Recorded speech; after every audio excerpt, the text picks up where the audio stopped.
Warning, spoilers ahead. What happens when Cat Christopher Walken cons a king, battles an ogre, and soft shoes his way through a musical, all while owning his own snazzy pair of boots? Well, let's find out. A dying miller has 3 sons. He leaves the mill to the eldest, the donkey to the middle child, and the cat Puss to the youngest son, Corin. We don't need to worry about the brothers because they don't seem that concerned about Corin. The oldest must not have offered Corin work on the mill, and the middle son offers to travel with Corin, but he's not the most patient of men. I've never been so far away from home. You ran for 1 minute and this is the farthest you've been from home? Oh. If I take one more step, it'll be the farthest away from home I've ever been. A man appears, claiming to be Puss. He requests boots and disappears. And the poor boy is continually haunted by Christopher Walken until he acquiesces to his request.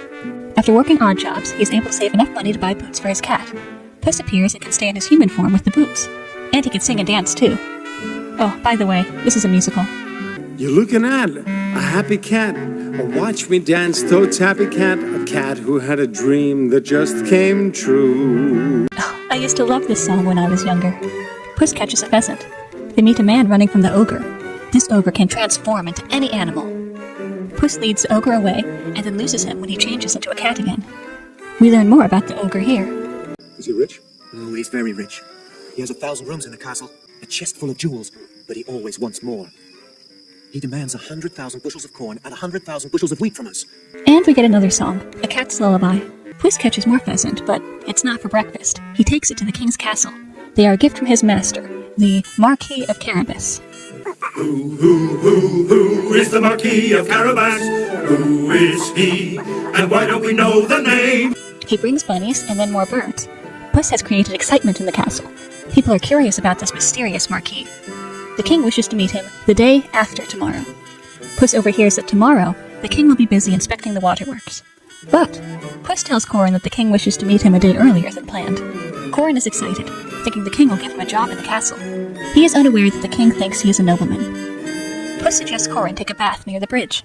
When the king's carriage arrives, Puss hides Corin's clothes. He then tells the king that his master has been robbed and beaten by burglars. The king's men go to rescue the Marquis, but poor Corin does not know what is going on.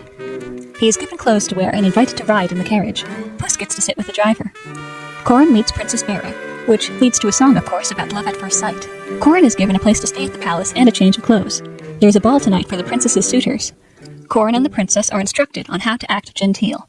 They are given these instructions through song. To be gentle, you must conceal. No, I'm not listening to that again. At the ball, Puss convinces Corin to dance with the princess. Unfortunately, Corin only knows country dances. Puss tells the musicians that country dances are all the rage abroad. Now his master can dance. Once other people hear that country dances are the thing to do, they join them. Puss shows off his dance moves in front of the servants. Corin and the princess agree to meet tomorrow. The next day, after Corin leaves to meet with the princess, Puss returns to cat form to listen to the king's conversation. The king is not opposed to Corin as a suitor, except that he doesn't know anything about him. The king is determined to find out more about the Marquis. Puss decides to share some information about his master. 100,000 bushels a year. His castle is spacious. 1,000 rooms. In his stronghold, a chest.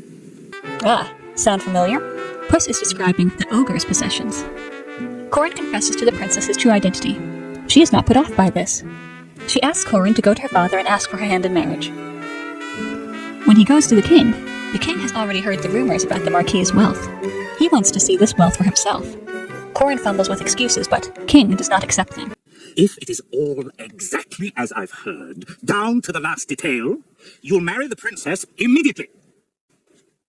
If it is not all exactly as I've heard, down to the last detail, you will lose your head. The princess arranges a way for Corin to get out of it, for the moment. Corin refuses to take the king and princess to the castle of the ogre, stating it is too dangerous. Puss and Princess Vera sing, and convince Corin to go along with the plan. The next day, Puss rides ahead of the entourage, under the pretense of preparing a banquet for the king. But that's not all he is doing. He meets the ogre's slaves and gives them these instructions. Whose fields and forests are these? They belong to the great ogre. Say that to the next person who asks, and surely you will die. The king has made the ogre the Marquis of Carabas. and thus must he always be called, or the ogre's fury will be terrible. So when the king stops the carriage and asks, the people tell the king that the fields and flock belong to the Marquis. Puss meets the ogre again, who does not seem to recognize him from before. Puss tells the ogre that the king has given him the title, the Marquis of Carabas. The ogre is pleased to be a nobleman. When Puss mentions the king's court is coming and suggests the ogre prepare a banquet, the ogre orders his slaves to begin the work. Now with the details of the task underway, Puss can begin on the last obstacle, the ogre himself. Puss flatters the ogre and convinces him to show off his shape-shifting abilities. But then, he doubts the ogre's powers, stating that of course he can transform into something bigger, but how could he possibly transform into something small? I mean, small.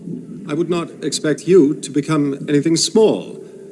Like a mouse. Why not? The ogre cannot stand to have his powers questioned. He transforms into a mouse. Puss takes off his boots to become a cat and enjoys a pre-banquet appetizer. The king and his court have almost arrived. Puss finishes the last-minute touches just in time. The king finds everything to his liking and agrees to let Corin marry the princess. Hopefully Corin will release the slave workers and return the things after he is married. I can't imagine him continuing the ogre's cruel ways. Puss sees that his work is complete and leaves while the banquet offers him a toast. I would say this is an enjoyable fairy tale, which, well, I would give it a 6 out of 10, but there may be some nostalgia clouding my judgment. If you don't like musicals, there are enough songs in this movie to make it unenjoyable for you. And if you do like musicals, you're probably used to better ones.